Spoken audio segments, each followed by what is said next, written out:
Welcome back, everyone. We are in for another amazing treat tonight. I love it when this author comes on the program. Today, we're doing Indie Reads Aloud Radio with Mark Love. This is Mark's fourth visit to our program, and I'm so happy to have you back, Mark. You're so much fun. I am always delighted to join you, Diana. We have such a good time. I get some Absolutely. raised eyebrows sometimes. Yeah, laughter is heard in the other part of the house. And oh, yeah, it's just me and Diana talking. We have such a good time, and I'm so glad that you keep coming back and writing more great novels for us to share. You're such a wonderful storyteller. Well, thank you. I appreciate that. So, for those of you who have not yet heard our podcasts with Mark Love, first of all, shame on you. Go back and listen to them. And secondly, let me tell you a little bit about Mark. Mark lived for many years in the metropolitan Detroit area where crime and corruption are always prevalent. As a former freelance reporter, Mark honed his writing skills covering features and hard news. He is the author of the Jamie Richmond romance mysteries, including Devious, Vanishing Act, Fleeing Beauty, and the novella Stealing Haven. The short story Don't Mess with the Gods, which was written with Elle Nina Castle and was included in the Magic and Mischief anthology. When we're off air, Mark, you need to give me a link to that so that I can put it in the show notes. Mark also wrote the Jefferson Chene mystery series, including Y319 and Your Turn to Die, and the latest Chene novel, The Wayward Path, has just recently been released.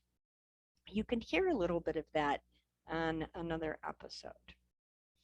Mark now resides in West Michigan, where he enjoys a wide variety of music, books, travel, cooking, and the great outdoors. He also warps young adult minds with his storytelling prowess. So if you are fortunate enough to have Mark in one of your college classes, needle him about that just because it's fun. Every chance I get, it's amazing how I can ease a story into the middle of the lesson plan, usually to Well, some confusion with the students. They enjoy it. that's what makes your teaching style so lovely, though. We have fun. Yeah. Tonight, Mark is going to read from his novel, Devious. Mark, you're going to read a couple of excerpt sections instead of from chapter one. So we want to make our listeners aware of that. So if you could, rather than me reading the synopsis, when you start each excerpt, will you give us a little setup before you do the reading portion? Sure, I'd be That happy would to. be great. That would be awesome. So we'll talk a little bit about this afterward, but I would love to hear you read. You know how much I love your storytelling. So when you're ready, please take the microphone and read aloud. All right, very good. Thank you, Diana. Devious is the first book in the Jamie Richmond series. Jamie is a very distinctive character for me, very independent, very loyal. And she was originally an investigative reporter for one of the local newspapers in Metro Detroit. And this book starts out when she's first making that transition from working as a full-time reporter into pursuing her dreams of writing mystery novels. The first scene that I have is where the story takes place in the Metro Detroit area, and it's about middle of October. And Jamie is meeting with Captain Bert Nowalski with the Michigan State Police. Now, all these books are told from Jamie's point of view, from Jamie's perspective. So this is the first scene where she goes in to meet with Captain Nowalski. Sometimes it's hard for me to think of Bert as my father. Technically, he was, or is, my stepfather, my mother's third husband. First, Peter Richmond was an artist. His sculptures still decorate several local galleries and museums. He had just been hitting his stride having done a number of successful commercial projects, when a fall from scaffolding suddenly ended his career. That his life also ended then seemed secondary to my mother. I was 7 at the time. Vera had progressed her way through a number of romances and marriages, trying to find the right combination of husband/lover. Bert married her when I was 13. She divorced him when I turned 20. She's currently on her 7th husband. I'd lost count of the boyfriends in between and during the other marriages. Why were you hanging out at that scene Friday night? I thought you'd given up the police beat for something more normal, Bert said as he settled into his chair behind his desk. I'd worked for several years at one of the local daily papers, started out in society and fashion, and gradually worked my way into where my real interests lie, crime. I covered everything from crime scenes to arraignments and trials. Along the way, I had a scare or two. This made me want to work on my own terms. Now, I write features that appeal to me, and I sell them to magazines all over the country. Sometimes I can put a new slant on the same article and sell it to a dozen different specialty magazines. This allows me time to set my own schedule and to work on what I really want to do. Right. It was just a force of habit. I was driving by and saw the lights. Guess I'm still a reporter at heart. If there was enough for a complete story, I could have covered it and sold the effort to my old editor. So why didn't you follow it up? Bert asked. By the time I asked a few questions, I realized 2 other stringers had beaten me to the punch. They must have heard the calls on the scanner. I gave mine up when I wanted to focus on features. Good for you. I never liked the idea of you digging into the crime beat. You meet some very interesting people that way, said with a smile. Too bad some of those interesting people are lacking in table manners. So why are you here, Jamie? Level with me, Taffy asks. Why are you here? Taffy asks. I haven't heard that in years. I keep hoping you'd forget that on your life. It was one of the funniest things I've ever seen. Maybe to him, but to me, it was one of the most embarrassing moments ever. Happened when I was 16. There was a dance at school, and I had gone with a group of kids. It wasn't an official date. But Nicky Valenti had been very attentive that night. He bought me a Coke and a slice of pizza. Shared a few slow dances. Nicky was a senior. All the girls thought he was charming, with a sly smile and soulful brown eyes. He was a junior. He had borrowed the keys to a friend's car. On the way out to the parking lot to look at the stars, he bought me a few pieces of taffy. I was young. I was naive. Slid them into the back pocket of my jeans. After an hour of passionate kissing in the back seat of the car, we returned to the dance. Taffy had melted through my pocket, staining my jeans, my underwear, and my bottom. My face was as red as my hair when I tried to explain it away to Vera. Bert didn't believe a word of the story I came up with that night and had tagged me Taffy. He only used it in private, and always with impeccable timing. Couldn't con him. He was far too sharp to accept anything but the truth. I'm working on a mystery. I sold a book. It'll be published in the spring. A wide smile split his face. That's great. I've told you 100 times you've got to. I said that back when you were working on the paper in high school. Bert has always encouraged me to see some things never change. He offered me an advance on the second book. And I want one of my key characters to be a patrol officer, like to ride a shift or two with a uniformed trooper. State police is not in the habit of allowing civilians to patrol with a trooper. Your presence could interfere with the performance of his duties. Bert was trying hard to keep the twinkle out of his eye. For a moment, he almost had me fooled. Surely there must be exceptions to every policy, Captain, even in police work.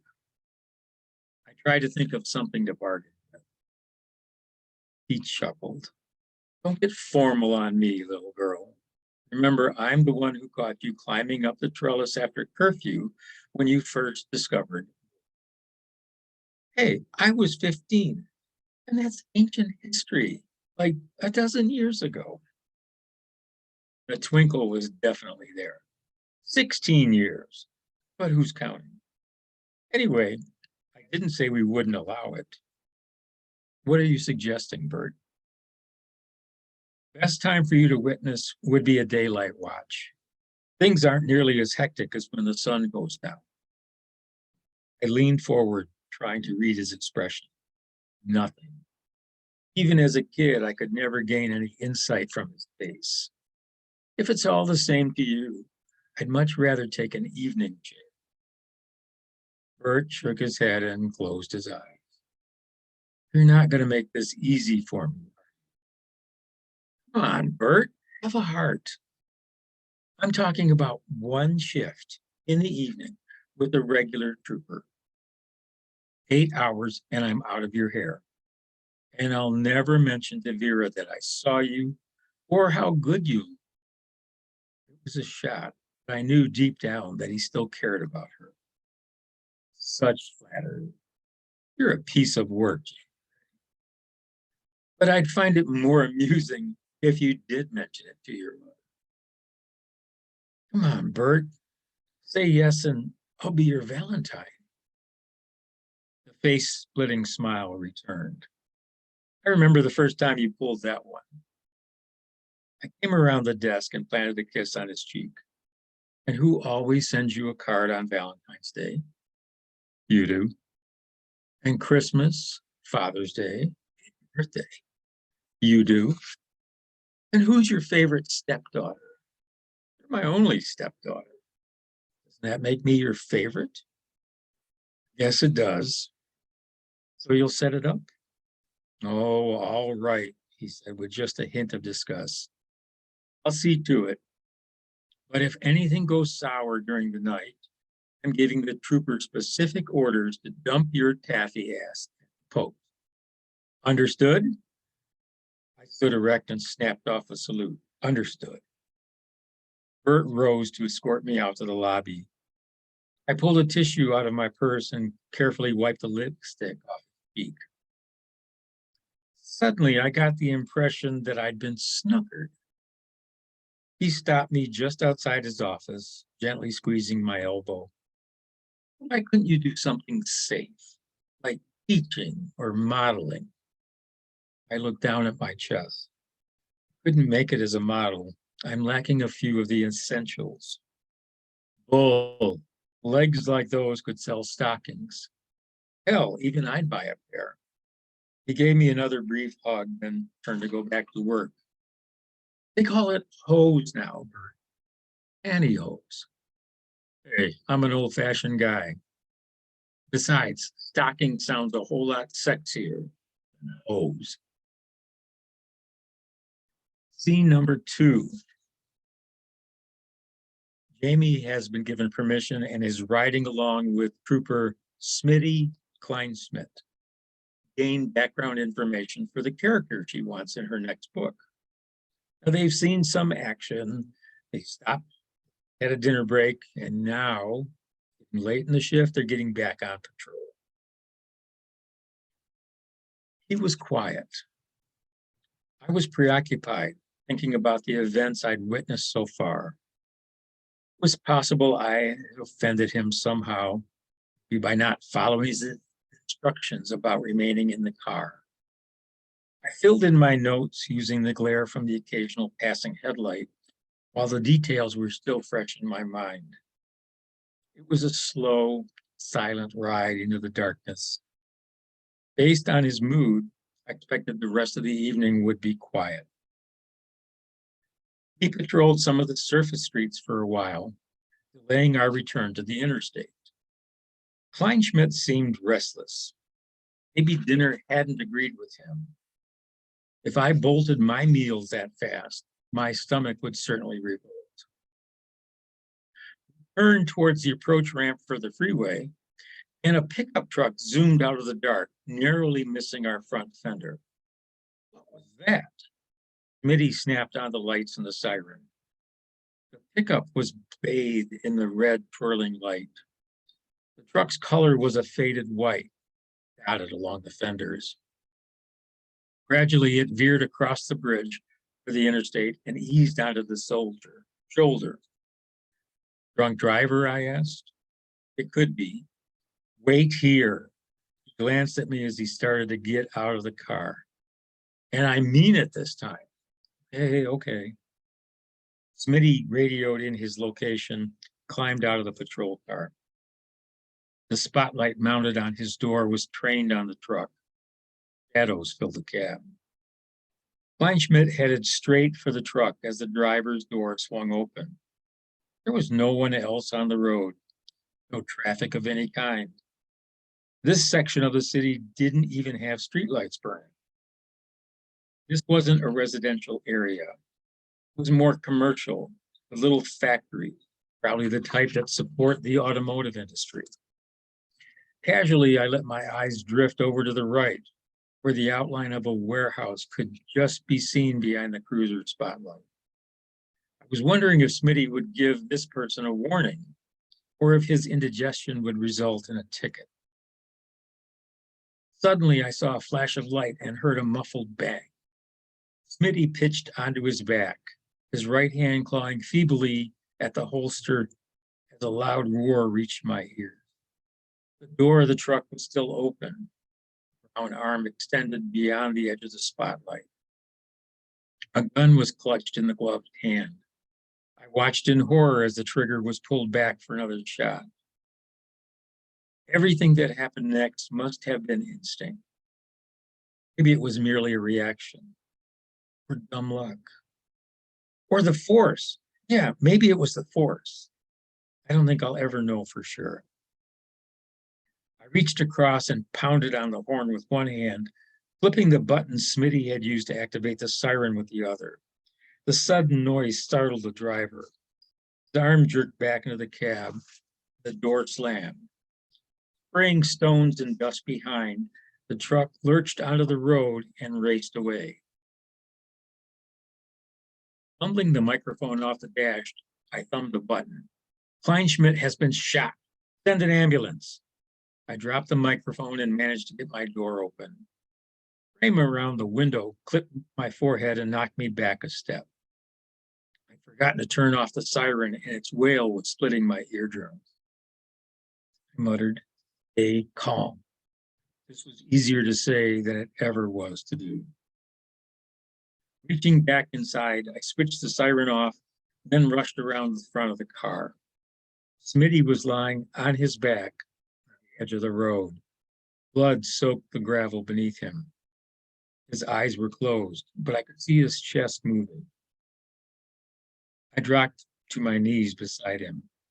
"You're going to be okay, Smitty." I called for help. "Shot by a dog," he whispered. Kleinschmidt opened his eyes weakly. "First aid kit in the trunk. Stop the bleeding." His voice was fading so fast, I had to press my ear above his mouth. I got a whiff of grilled onion. The truck came back. What if they were waiting right now, just beyond the reach of the spot, waiting for me to get close so they could kill Smitty and kill the witness, too? I cringed. There wouldn't need to shoot us. Just drive right over us with that truck. My imagination was running away with possibilities. With a shake of my head, I chased such thoughts away. I ran back to the car. I dropped the keys 3 times after getting them out of the ignition, before finally jamming the right one into the trunk lock.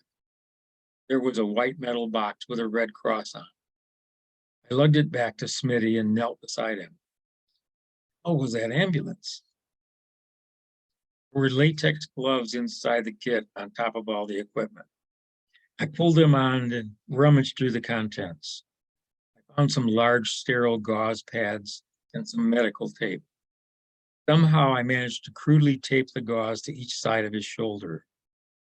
The bullet had entered through a small hole just beneath the collarbone on his right side. The exit wound looked bigger than a golf ball. Going to be all right, Smitty. I don't know if I said this for his benefit or mine. He groaned and closed his eyes again. I didn't know what else to do. I'd called for help. I'd patched him up. There was no way I could move him, but I didn't think I was supposed to anyway. Thought he was still breathing, but I wasn't sure. Closed eyes meant death. We're sure of that. I rocked forward and slapped his cheek, hard. Don't you die on me, I screamed. His eyes fluttered open. My limited medical knowledge flashed through my mind. Coma, shock, heart attack, trauma, tonsillitis. I had no idea what else to do for him. Where were the professionals? They should have been here already. My eyes kept flicking from Smitty's face to his wound to the direction the truck had taken. Suddenly, I heard the sound of siren. Then another joined in. I swiveled my head, trying to find them. Another groan escaped Smitty's lips. My eyes searched his body for signs of life. I thought it was too late. The siren sounded close now. I glanced up as the ambulance and another patrol car arrived. What the hell took you guys so long? I shouted as they rushed to us. The paramedics rudely pushed me aside and bent over Smitty. I was about to kick one guy squarely in the ass when someone grabbed me from behind and lifted me off the ground. I was carried back to Smitty's car, struggling all the way. Finally, they sat me down on the hood. My eyes focused and I recognized Sergeant Malone. Relax, James. Let the paramedics do their job. I was exasperated. How could he be so calm when one of his own men lay there wounded? He could be dead by now, Malone. He's been lying there bleeding for over an hour. It hasn't been an hour. It's only been 3 minutes. Malone tried to smile, but it never reached his eyes. 3 minutes? 3 minutes. Your call came in 2 minutes after Smitty radioed in his position. The report was logged in at 10:14. Your call was at 10:16. It's now 10:19. 3 minutes, I repeated. That's all, Jamie. Malone pointed over my shoulder to the ambulance. They were already loading Smitty into the back of the wagon. One of the medics waved, flashing a thumbs up signal. He's okay? He's not going to die. Kleinschmidt, damn lucky you were riding with him tonight. Help might not have gotten here so quickly if it weren't for you. We watched the ambulance race away, sirens wailing. The hospital was 2 miles up the road. It all happened so fast. Scene 3. It's been a while since the shooting. Jamie is determined to figure out who was behind the shooting. Meanwhile, he's been starting a romantic relationship with Sergeant Malone.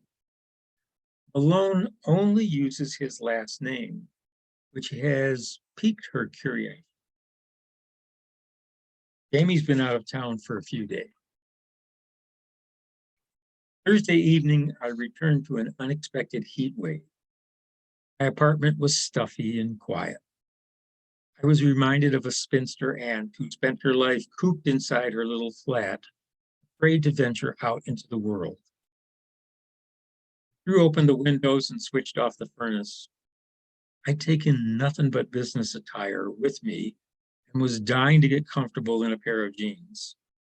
I dumped the contents of my suitcase on the floor of the closet and was shucking my heavy wool outfit when the phone rang. Hey, Jamie, how was the trip?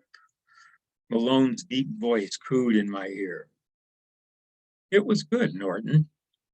I had decided to give him a different name each day I saw or talked to him. Sooner or later, I'd hit the right. Wrong again. How about dinner? I thought you were working. I am. Cops have a right to eat too, you know. I was standing in front of the mirror wearing nothing but stockings and high heels.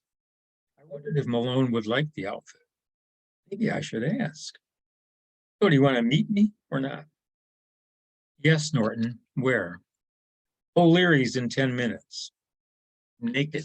Give me 20. If I told him what I was really wearing, he might break out laughing or faint dead away. At O'Leary's, I'll be right there, he teased. 20 minutes. I kicked off the heels and squirmed out of the stockings. I opted for a pair of very lacy panties with a matching black bra and rummaged in the closet for a corduroy skirt and a cotton blouse. Call this my flirt skirt. It was knee length, but had functional snaps that ran down the front of it. Depending on how flirtatious I was feeling, determined how many snaps were left undone. I grabbed my bag and hurried off to meet him. O'Leary's wasn't crowded when I arrived. Malone was in uniform, sitting at a booth near the back of the restaurant. He was talking with Sean O'Leary, the octogenarian owner. Sean gave my hand a gentle squeeze, then toddled off to schmooze with his other patrons. Malone greeted me with a tender hug and a chaste kiss on the lips, then pulled me in beside him on the bench. Saving it up for later? Thank God. How was the trip? Okay. Shannon wants me to do some pages of rewrites for the book, and my publisher wants a synopsis for a series of mysteries we've been kicking around. If I can sell them on the series, I'll get a nice advance. We also talked about a promotional tour for next spring. Is that a big deal? Could be, depending on the reviews. There may be 20 cities in the Midwest with talk shows and autograph sessions. They're footing the bill that can help increase sales. I'll know more after the first of the year. Malone opened his menu and scanned the page quickly. The waitress approached, wearing a green leotard and skirt with a black apron. He glanced at me and raised his eyebrows. Want me to order for you? Sure, I'm starving. Malone turned to the girl. We'll have the roast lamb stew, tossed salad with raspberry vinaigrette, and coffee. He looked at me and I nodded. You eat here often? I asked as she wiggled away. I swiftly put a little extra swing in her hips for Malone's benefit. I didn't know whether to be angry or jealous. Idly, I undid a couple more snaps on the skirt, fell open to mid-thigh. A couple of times a week. John's a decent guy. The food's good and the prices are reasonable. A lot of the guys stop in. The service is pretty good too. He winked at me. It was obvious he'd noticed the extra wiggle. You're a good guy, Norton. Malone leaned over to kiss me. His left hand landed softly on my knee. I watched the expression hit his eyes as he realized this was the smooth, bare leg he was feeling. Malone gently slid his hand a little higher. A shiver of excitement ran through me. Several moments for me to withdraw from that kiss. Want to skip dinner? I was glad this part of the restaurant was dark since I was blushing beet red. I think we're going to need that nourishment for later. Malone reluctantly removed his hand from my leg. After dinner, he walked me out to the parking lot. He stopped beside my car and leaned against the door. Did I tell you how much I missed you, Norton? I put my arms around his neck. His hands went to my waist. Oh, Would it be improper for a girl to kiss a cop while he's on duty? Malone's eyes went to his left wrist. 2 minutes before I checked in. He tipped his head down to meet my lips and kissed me warmly. Anyone was watching, I didn't see them. I didn't care. His left hand remained on my hip. The right had somehow drifted between my legs and undid 2 more snaps. The skirt was only fastened to the top of my hips now. A shudder ran through my whole body as his fingertips stroked the top of my leg. Come home, Jamie. Gently, he pulled away and straightened up. I'm glad to have you back. How glad are you, Norton? See you later, he asked. Oh, yeah. It may take me a while to be able to drive. I seem to be having this problem with my door. They locked at night. I pushed his hands away and stepped back before I attacked him in the parking lot. I'll have to see what I can do to remedy that. Jamie, don't change your clothes. Thank you, Mark. One of the things I love about your writing is that you create a real playfulness between your characters. I've read this in your other books. You have such fun with that. Oh, absolutely. Life is too short to not include humor. You gotta have that little give and take, that little tease, a little fun and game going back and forth between them. And yeah, that's a lot of, it's one of the greatest things about this series is their playfulness together. It's just wonderful. And the other thing I love is that these are part of a series, but I don't feel like they have to be read in order.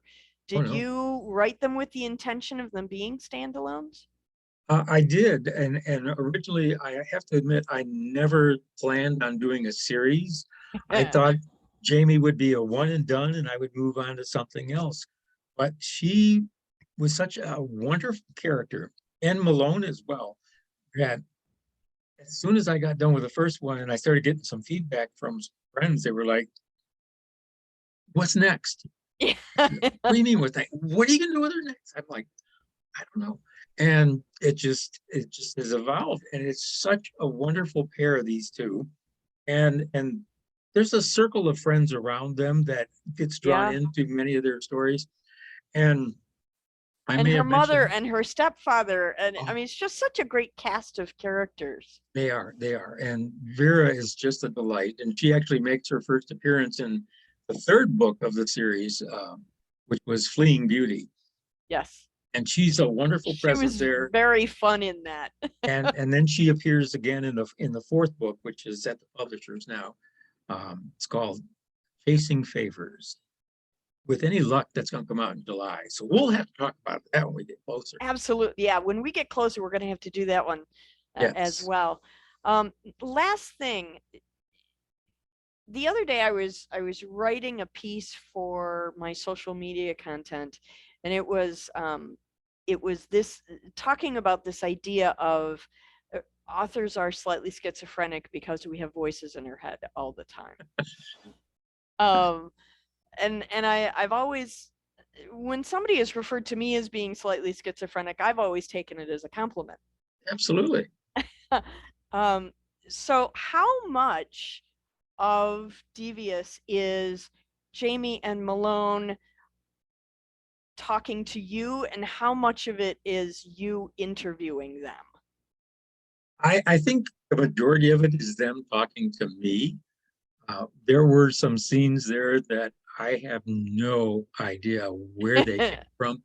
And somebody told me it's like you start with the idea of what the story is going to be about, or just the main idea, and one or two characters, and then all you do is run alongside and just take notes about what they're doing. Yeah. And I think that's really accurate, because I don't work with an outline. I work with just a kernel of an idea as to what kind of mischief can I get Jamie into this time.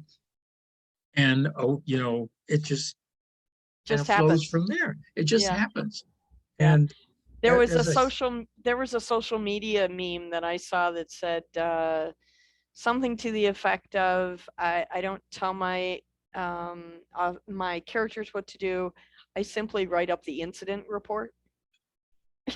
I like that one. That's a good one. Yeah.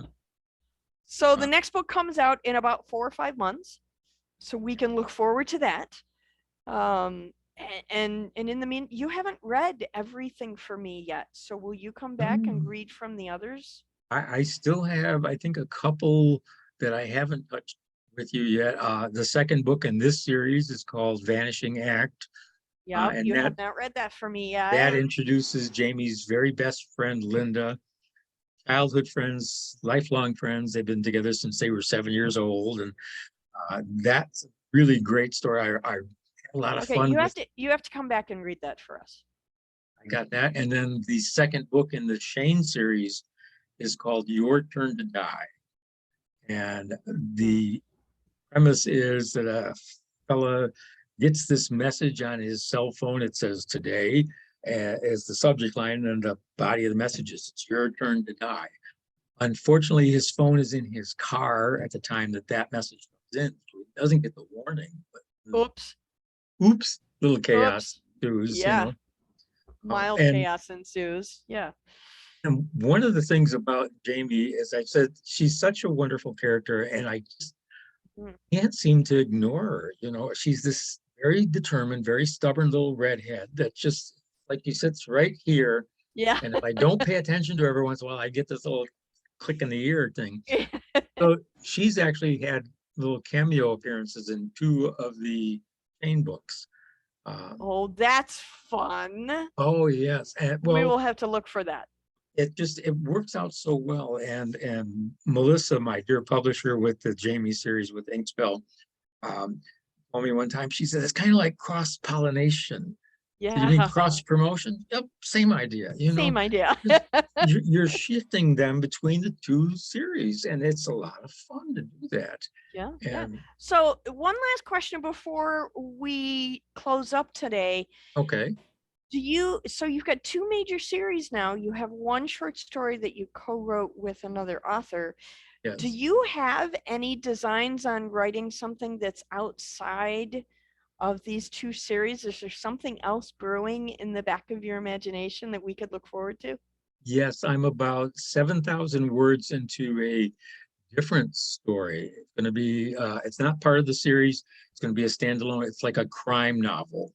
And I've already interviewed a police officer, and I've interviewed somebody that's going to give me some insight into a specific character that I want to have.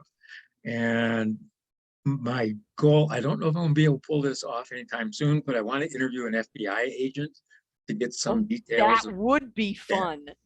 So I know it's fiction, and people say you just make stuff up, but there's so much research that goes into writing a story, as you know. Well, yes, because fiction has to sound believable. Absolutely. And so we've got to have it. And I love doing the research, because sometimes the craziest questions will lead to what? Oh my gosh, I had no idea. Yes. And then that little kernel builds into an entire scene that builds into an entire chapter. And before you know it, you've got book 2 in the series. Yeah, exactly right. Oh yes, I am working on that, and hopefully now that this semester is finished and I just have some papers to grade, I'll have a little bit of a break, and I'll have an opportunity to get some serious writing done. Exciting. That's great. I would look forward to that as well. Thank you so much, Mark. I love it when you come on the program. We always have such a good time. We do indeed, Diana. It's just like getting together with a great friend and let's have a little chat, It's super fun. And I love Zoom, because now we get to do this even though we live on opposite sides of the state. Absolutely. Yeah, and I look forward to every adventure together here. Thank you so much. I look forward to you coming back. We're going to do this again real soon. Absolutely. Thank you. Be well.